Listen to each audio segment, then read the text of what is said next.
Hey guys, tonight we're dimming the lights, maybe lighting a very low scented lavender candle, and settling in for a long, slow drift through one of history's most aggressively earnest royal love stories. We're talking about Victoria and Albert. You might think you know this story: the stoic queen, the perfect prince consort, the great industrial era. You know, the stuff that sounds like it should be on a teacup. But beneath the layers of Victorian moralizing and really uncomfortable-looking dresses, it's mostly a story of two high-strung cousins who were definitely too much for everyone around them, including themselves. So let the worries of the day just float away. Put your phone on silent. We're settling in. We have to start, naturally, with Alexandrina Victoria. Born in 1819, she was the niece of the reigning king, William IV, a man whose main personality traits were apparently being very loud and having no legitimate heirs. Because of this happy accident of barrenness, little Alexandrina was third in line for the throne at birth. And because this is royal history, we must talk about the mother, Princess Victoria of Saxe-Coburg-Saalfeld, who we'll just call the Duchess of Kent. The Duchess was German, very German, and she had a brother, Leopold, who was basically the fixer and puppet master of European royalty. Leopold's resume? He had been the widower of the previous heir apparent to the British throne, making him nearly king consort. When that didn't work out, he became the very first king of the Belgians, just to keep things interesting. Leopold, our master strategist, realized his little niece Victoria was going to be the Queen of Great Britain. This presented a magnificent opportunity, because what's better than having one's sister be the Queen Mother, having one's nephew be the King Consort? Because why not double down on the familial control? Now, let's float over to the other side of this arranged marriage chessboard, to the man who would eventually earn the title of Britain's most underappreciated house husband. That would be Prince Francis Albert Augustus Charles Emmanuel. Just one name was never going to be enough for a Saxe-Coburg. Albert was born in 1819, a few months after Victoria, on the other side of the English Channel in Coburg, specifically at Schloss Rosenau, which sounds very romantic but was mostly just a regular old German castle. His parents, the Duke Ernst I of Saxe-Coburg and Gotha and Princess Louise of Saxe-Gotha-Altenburg, were one of those magnificent royal pairings that history gives us only to remind us that money and titles do not buy happiness or basic decency. Duke Ernst was, to put it mildly, a massive flirt, a perpetual wanderer, a bit of a cad. His main ambition was to make sure that the lineage of Saxe-Coburg was as widely spread across the map of Europe as a nasty rash. Albert's childhood was, shall we say, complicated. His parents separated and eventually divorced when he was only 5 years old. It was a scandal, even by the lax standards of German princelings. His mother, poor Louise, was exiled from the court and essentially removed from his life. So Albert grew up in the shadow of this absent, divorced, scandalous mother and under the very heavy, very strict, very moralizing supervision of his tutors. He was groomed from childhood to be, well, perfect, taught to be deeply religious, highly studious, and very, very serious about horticulture. Meanwhile, back in Britain, little Victoria was growing up under the famous, or infamous, Kensington system. This was the Duchess of Kent and Sir John Conroy's plan to keep Victoria utterly isolated, completely dependent, and emotionally controlled. They shared a bedroom. She was never allowed to walk down the stairs without holding a hand. She was never allowed to talk to anyone without her mother's permission. It was less a childhood and more a very restrictive, very public performance piece designed to keep her politically malleable. They thought that when she became queen, she would be so used to following orders that she would hand the reins of government straight over to her mother and Conroy. Of course, they were dramatically mistaken. Victoria was a tiny, fiery force of nature. She was not passive. She was, as we will see repeatedly, bossy. The moment she got power, her first official act as queen was basically to tell Sir John Conroy to leave her house forever, and she did it with an exquisite level of icy politeness that would make a Siberian winter feel warm. But back to the love plot. Uncle Leopold, the great architect, had been sending Albert and his older brother Ernst over to Britain for these awkward, prearranged visits since the boys were teenagers. The goal was to get Victoria used to the idea of one of them being her husband. Victoria first met Albert when she was 17. She was initially not impressed. In her diary, she complained that Albert was excessively short. Now, this is rich, coming from Victoria, who was famously about 5 feet in her stockings. Albert and his brother were these pale, serious, intensely educated German boys. They played their part. They wore their nice, slightly too formal clothes, and Victoria noted that they had dear little mustaches, which again tells you everything you need to know about the emotional sophistication of a 17-year-old girl who was about to inherit an empire. The first visit was a failure. Victoria found Albert a bit of a stick in the mud. She didn't want to marry anyone, not yet. She was about to be queen. Why would she give up her freedom for a boy who wanted to talk about botany and ethics? So they went back to Germany. Then, in June 1837, the old king, William IV, finally coughed his last breath. Victoria was woken up at 6 a.m. to be told she was queen. She was 18, and the first thing she did, she ordered her mother to move to a different apartment in the palace. A different wing, actually. That's power, folks. The pressure mounted on Victoria to marry. A queen regnant must produce an heir, and a queen regnant must have a strong male presence, because, tragically, the world in 1837 did not think a tiny woman could run an empire solo. They were terrified of a female king, which is essentially what she was. Leopold went back to work. He knew Victoria's taste in men. She liked handsome, she liked serious, she liked power, and she liked men who were nice to her. Albert, under the gentle Machiavellian guidance of his uncle, had been working on his image. He had gone to university in Bonn, where he had been quietly brilliant, and then to Italy, where he was exposed to classical art and architecture, making him even more serious. In 1839, 2 years after she became queen, Leopold sent the cousins back. This time, Albert arrived with an agenda, and this time, Victoria was ready for him. Albert was now 20. He had matured. He was still very earnest, still very intellectual, and still perhaps slightly too fond of discussing the intricate drainage systems of European cities. But he was also, by all accounts, genuinely, dramatically good-looking. He was tall, taller than Victoria. He had beautiful blue eyes and an astonishing head of very curly, very well-maintained hair. The ironic contrast here is that while Albert was handsome, his English contemporaries, the ones that Victoria could have chosen, were mostly a collection of aging, slightly drunken, aristocratic lunkheads. So Albert looked like a Greek statue next to a pile of muddy 19th century potatoes. Victoria, seeing him again, was immediately smitten, completely gone. Her diary entry from that visit is an absolute deluge of infatuation. She noted his exquisite nose, his beautiful figure, and his most engaging manner. She went from thinking he was too short to writing that he was too beautiful. It was an intense, sudden obsession, the kind you only get when you've been sheltered and bossy your whole life. The queen, because she was the queen, had to propose to the prince. That was the custom. And can you imagine this small but immensely powerful young woman having to summon her gorgeous, earnest German cousin into her drawing room for a conversation that would change the course of European history? She did it 5 days after he arrived. 5 days. Talk about moving quickly. Albert arrived, probably expecting to talk about the latest German philosophical trend, and instead, Victoria basically put him on the spot. It was a proposal, but it was also a command. She told him that it was her duty to say that he would make her extremely happy and that she would like him to stay in England and share her life. Albert was, to his credit, taken aback, but he accepted. He had been groomed for this role. It was his destiny, carefully curated by Uncle Leopold. However, he was not entirely happy about the terms of the job. Being the husband of a queen regnant is a terrible gig. You have no real power. You are subservient to your wife, not just domestically, but politically. You are constantly in her shadow.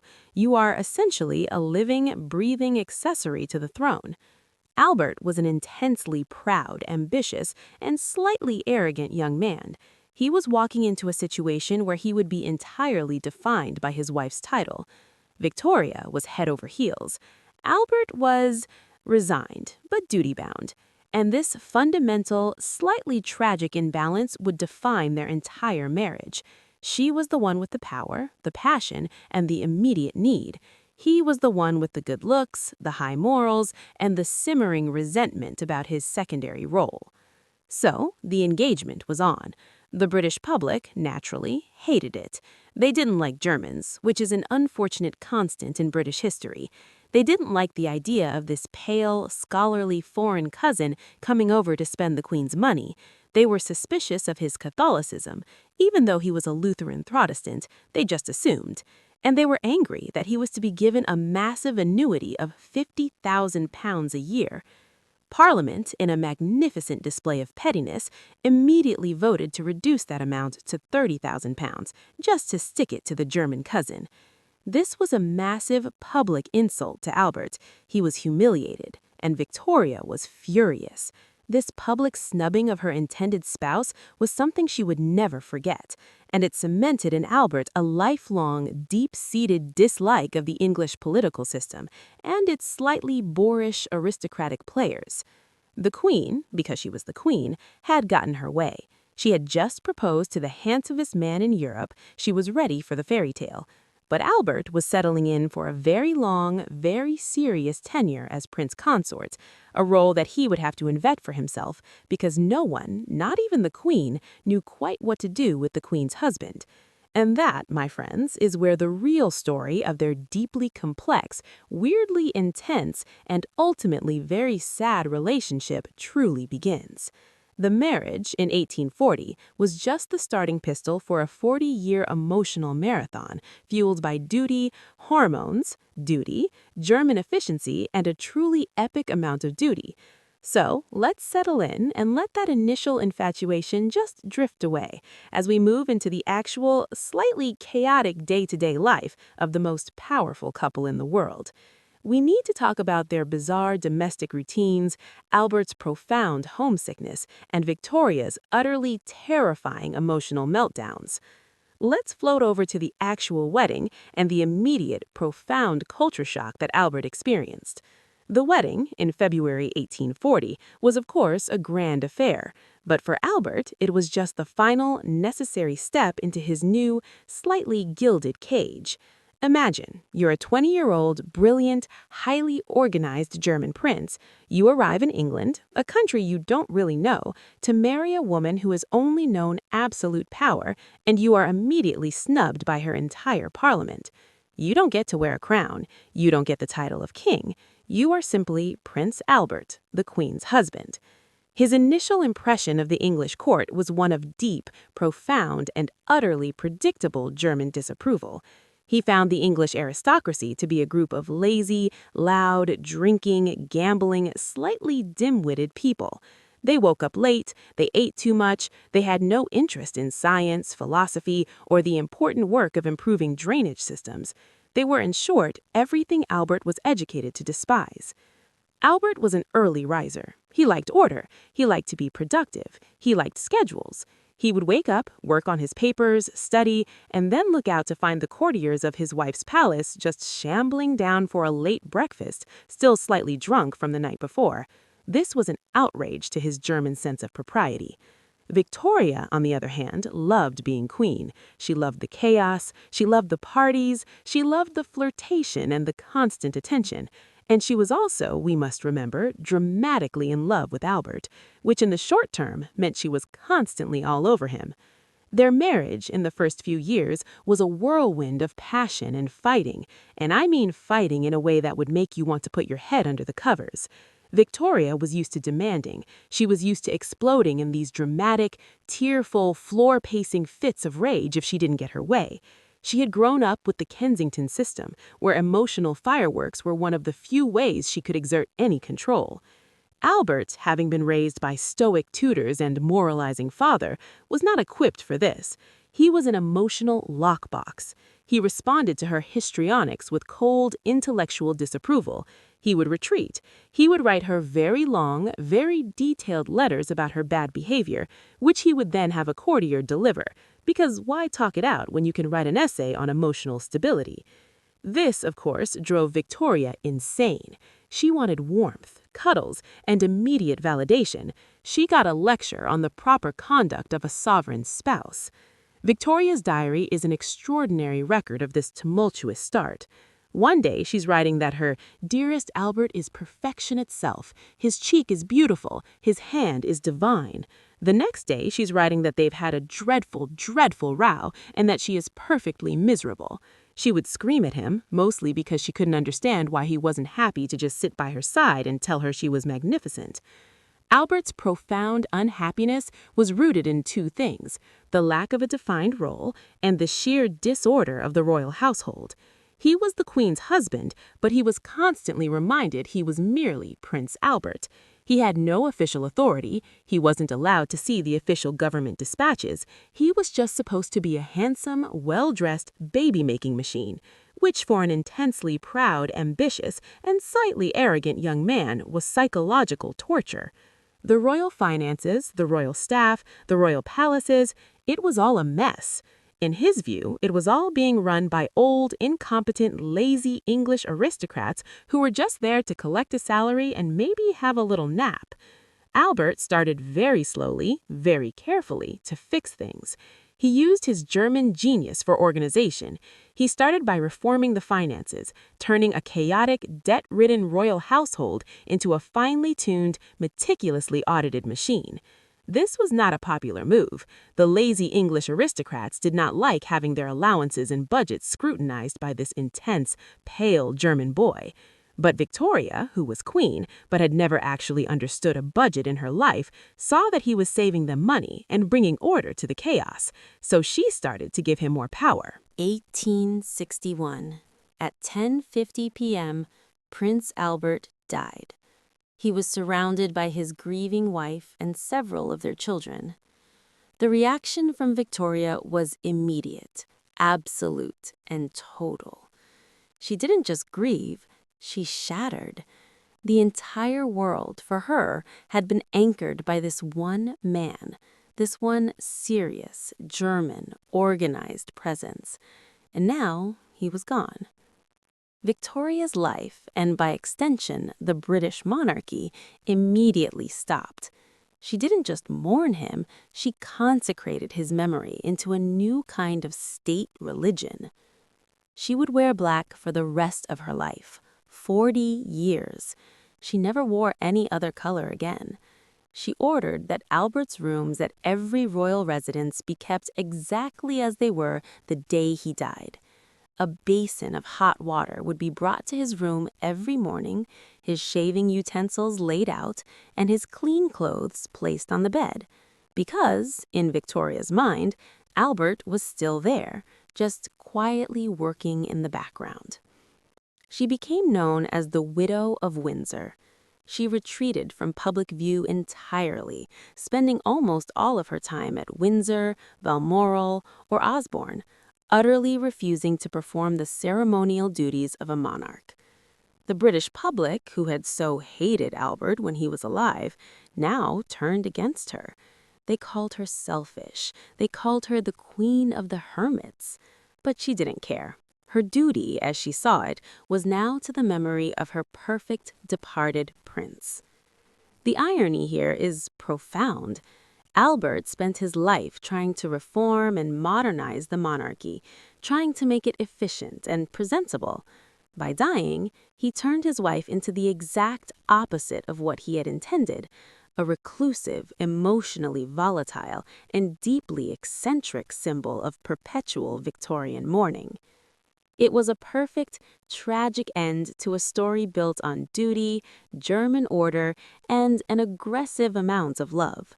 The Queen's power became absolute, but her happiness was permanently extinguished, leading to an entirely new, deeply bizarre chapter in the life of Queen Victoria. A chapter we must, of course, now drift into. A chapter about beards, ghosts, and her very best Gilly. Victoria's withdrawal from public life after Albert's death was so complete and so dramatic that it nearly destabilized the monarchy. For over a decade, the great queen of the British Empire was essentially non-existent to her people. Her son, Bertie, who was now in his 20s and still a massive disappointment, was eager to take up the slack and perform the ceremonial duties, but Victoria would not allow it.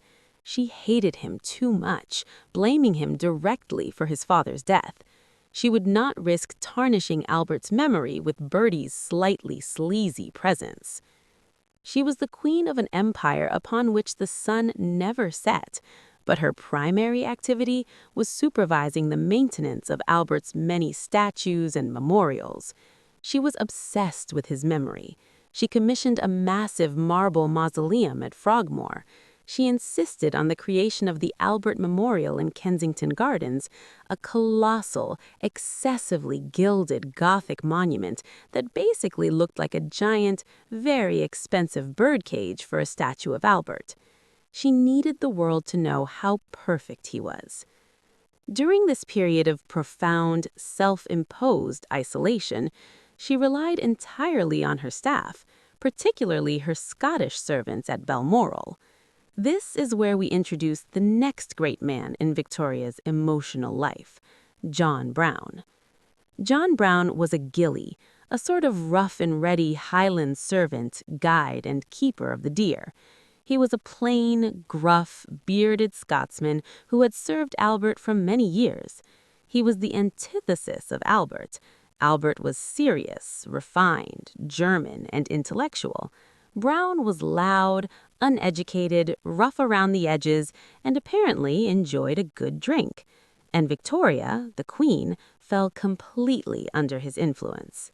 Why?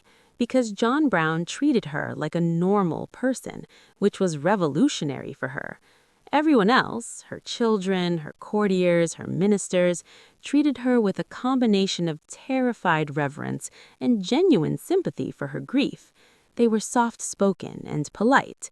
John Brown was not. He would bark orders at her. He would tell her to sit down or to hurry up or to stop fussing. He would address her as woman or my dear or sometimes just the queen, but with an obvious lack of reverence. He was the only person who was allowed to tell her when she was being ridiculous. And Victoria, who had spent her whole life surrounded by people who were terrified to cross her, loved it. It gave her a sense of normalcy, a grounded connection to a real, working-class person which she hadn't had since she was a girl. John Brown became her constant, indispensable companion.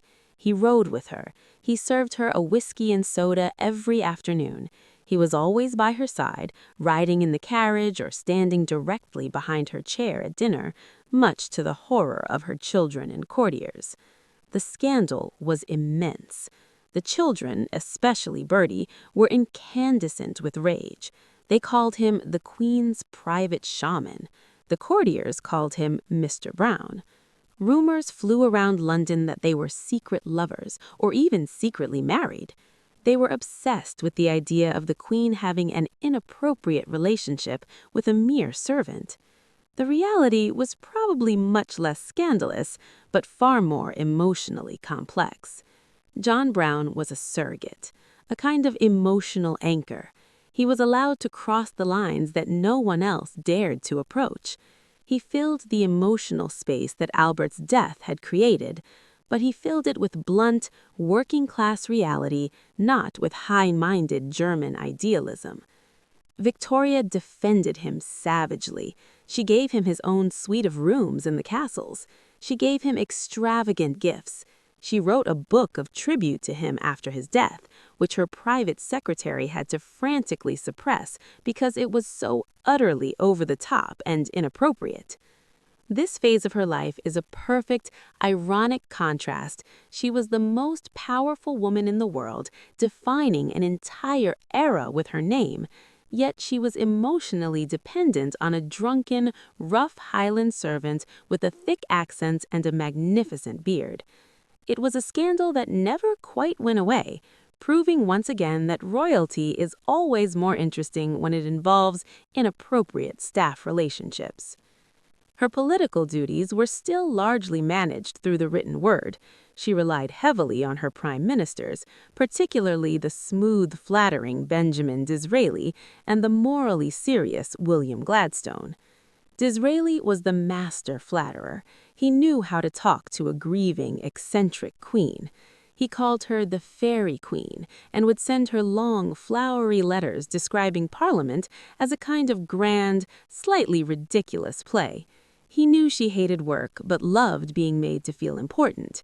He played directly into her emotional needs. Gladstone, on the other hand, was Albert's spiritual successor, serious, morally intense, and overly detailed. Victoria hated him. Their meetings were famously cold and aggressive. Gladstone would try to engage her on the intricacies of the Balkans, and Victoria would just stare at him coldly, thinking about how Albert would have understood this immediately. The two men and their opposing styles defined Victoria's political life. She was the ultimate emotional voter, loving the man who flattered her memory of Albert and hating the man who reminded her of Albert's demanding intellectual intensity. The monarchy was saved not by Victoria's return to duty, but by a combination of her longevity and the sheer inertia of the British Empire. They were too big to fail. And eventually, the public just got used to the idea of a tiny, grumpy, permanently black-clad woman living in isolation. Victoria only gradually emerged from her complete seclusion. It was the invention of photography and the rise of the mass media that eventually forced her hand. She realized that she needed to be seen, or the monarchy would simply become a footnote. Her golden jubilee in 1887 was her true comeback. She was old, short, and very, very wide. She had a magnificent, perpetually disapproving scowl, but she was the grandmother of Europe, the living embodiment of an entire era. Her carriage rides were greeted with thunderous applause, and the public realized that this grumpy little woman was their queen, and she had survived everything. And throughout this entire, long, bizarre widowhood, the ghost of Albert loomed over everything. Every decision was measured against the question, what would Albert have done? The legacy of the perfect prince consort was this. He successfully reformed the monarchy and set it on a course of moral rectitude and intellectual seriousness.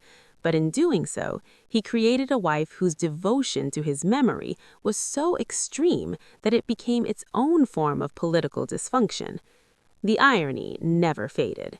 The man who hated emotional excess inspired the most emotionally excessive reign in modern history. It was all very tragic, very German, and very, very Victorian. We have a few more years to drift through into the absolute final years and the story of the next man who tried to fill the void, and how Victoria finally, slowly, and very reluctantly let the world move on. The slow, sad end of the great queen's life is our final destination. Just keep those eyes heavy. The final 2 decades of Victoria's life, from the Golden Jubilee in 1887 to her death in 1901, were characterized by her status as the grandmother of Europe. Her 9 children had married into almost every royal house on the continent. She was related to the German Kaiser, the Russian Tsar, and just about everyone else with a funny title. She was, quite literally, the family matriarch of an entire continent of squabbling cousins. Her physical decline was slow, but relentless. She was short, stout, and suffered from all the usual ailments of the wealthy and elderly. She was almost entirely dependent on a wheelchair by the 1890s, but her imperious personality only intensified. And because one controversial male companion was simply not enough for a queen of her stature, after John Brown's death in 1883, she found a new favorite to scandalize her court, Abdul Karim, her Indian servant, whom she named the Munshi. Abdul Karim was brought from India to wait tables for her Golden Jubilee. He was young, handsome, and taught her to speak Hindustani. Again, the pattern repeats. The queen, isolated by her position, sought genuine human connection from someone outside the rigid aristocratic hierarchy. The relationship was even more scandalous than the one with Brown, because now it involved a racial element that horrified her court. Her children, still traumatized by John Brown, were beside themselves with xenophobic fury. They were convinced he was a spy, a charlatan, or both. But Victoria loved him. She promoted him from table waiter to her personal, non-official Indian secretary. She gave him land in India and placed his portrait on her desk. She defended him against the racist attacks of her entire court, once again proving that when Victoria wanted to be obstinate, absolutely no force on earth could stop her. She would have these formal banquets where Abdul Karim would be served immediately after the royal family, a move that would cause the British aristocracy to nearly choke on their mutton. The fact that the Queen of England and Empress of India was taking private lessons in Hindustani from a Muslim clerk was a glorious, ironic slap in the face to the entire ethos of the British Raj. Through all this late-life drama, the ghost of Albert remained her primary focus. She continued to manage the family based on what Albert would have wanted. She was still writing the endless moralizing letters to her children and grandchildren, advising them on their marriages, their moral conduct, and their political duties. She was an intensely controlling, spectral presence in the lives of every royal in Europe. Her political life in these later years was marked by her utter devotion to the military. She was the head of the armed forces, and she threw herself into the symbolism of empire and service. This was Albert's legacy, too. He had always believed in the importance of duty and the monarchy as a symbol of national purpose. She was very emotional about the Boer War at the turn of the century. She would personally visit the sick and wounded, handing out medals and comforting the men. She was a tiny, frail old woman in black, but she had become a genuine, beloved symbol of the empire's stoic endurance. Her Diamond Jubilee in 1897 was perhaps the most magnificent spectacle of her life. It was a massive celebration of empire, featuring troops from all her colonies, including Indian soldiers, a subtle victory for her beloved Munshi. It was a parade of pomp, power, and overwhelming Victorian self-satisfaction. She was carried through the streets in her carriage, a tiny, immovable dot of black against a sea of gold and scarlet. But the end was approaching. She spent her final Christmas at Osborne House in 1900. She was tired, her eyesight was failing, and she was perpetually thinking of Albert. She died on January 22, 1901, at Osborne, with her children and grandchildren, including the finally king-to-be, Bertie, and the German Kaiser Wilhelm II, gathered around her. The Kaiser, a grandson whom Albert would have approved of for his intensity but despised for his erratic personality, was famously at her bedside, holding her hand. Her final wishes were characteristically Victorian and deeply personal. She left specific instructions for her burial, which were shocking to her family. 1. She insisted on being buried in her wedding vow, the one she wore when she married Albert. 2.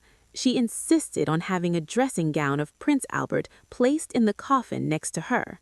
And 3, in the ultimate act of defiant secrecy, she had her doctor and her favorite daughter Beatrice secretly place John Brown's portrait and a lock of his hair in her coffin, tucked away on her left side, away from the official view.